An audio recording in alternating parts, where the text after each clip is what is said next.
மார்க்கெட்லயே கம்மி சேதாரம். விநாயகர் அருளால எல்லார் வீட்லயும் தங்கமும் வைரமும் வெள்ளியும் சேர்ந்துகிட்டே இருக்கணும். தங்க நகைகள் சேதாரத்தில் 1% குறைவு. வைர நகைகள் கேரட்டுக்கு 5000 குறைவு.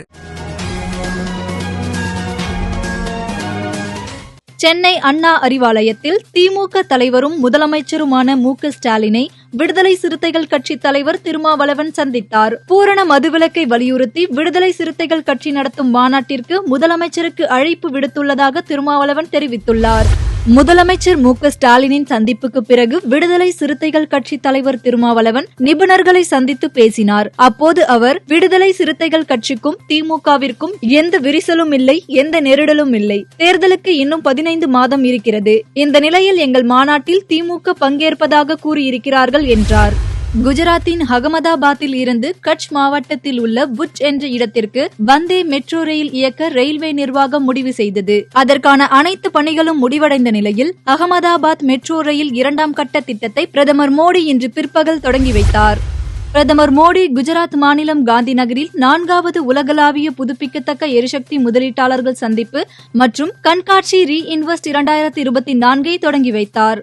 அப்போது பேசிய அவர், அடுத்த 1000 ஆண்டுகளுக்கான அடித்தளத்தை தயார் செய்து வருகிறது. முதலிடத்தை அடைவதில் மட்டும் கவனம் செலுத்தாமல் தரவரிசையை தக்க வைக்க வேண்டும் என்றார்.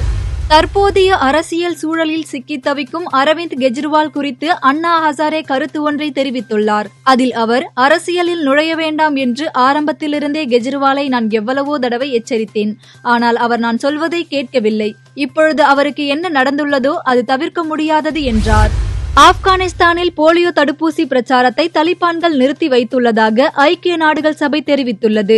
செப்டம்பர் மாதத்திற்கான நோய் தடுப்பு பிரச்சாரம் தொடங்குவதற்கு முன்பே தடை பற்றிய செய்தி ஐநா அமைப்புகளுக்கு தெரிவிக்கப்பட்டுள்ளது. தடைக்கான காரணம் எதுவும் தெரியவில்லை என்றும், மேலும் தலிபான் கட்டுப்பாட்டில் உள்ள அரசாங்கத்திலிருந்து யாருக்கும் கருத்து தெரிவிக்கவில்லை என்றும் தகவல் வெளியாகியுள்ளது.